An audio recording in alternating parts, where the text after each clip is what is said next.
Thanks for watching TCM Star of the Month celebration of Merle Oberon. I'm Alicia Malone, and tonight's lineup is dedicated to her early films. Up next is The Scarlet Pimpernel from 1934, directed by Harold Young. He was an American director working at Alexander Korda's studio, London Films, who stepped in at the last minute.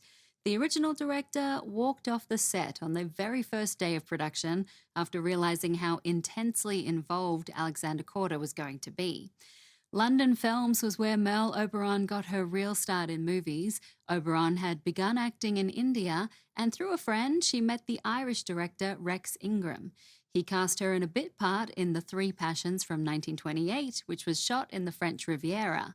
Her work in that film led Oberon to England, and she had a string of small parts over the next few years, usually playing an exotic character of some sort.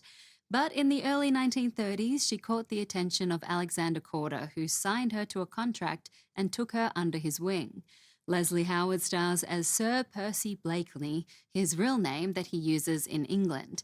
But when he's in France, he is the Scarlet Pimpernel, saving aristocrats from the guillotine. Merle Oberon plays Percy's wife, Lady Blakeney, who feels neglected by her husband, not knowing what he actually does when he's away.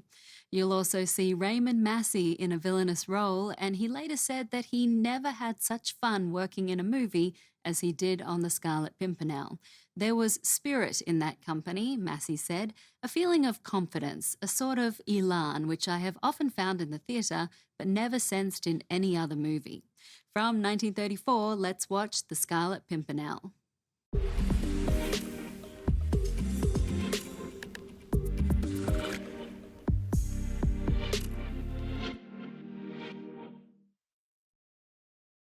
The Scarlet Pimpernel was a successful film, and reviewers thought it contained Merle Oberon's best performance to date. She thought differently, saying to a journalist, "Leslie Howard's superb, but my heavens, I'm awful." She could be hard on herself, also saying in an interview that her one ambition was to be a really good actress.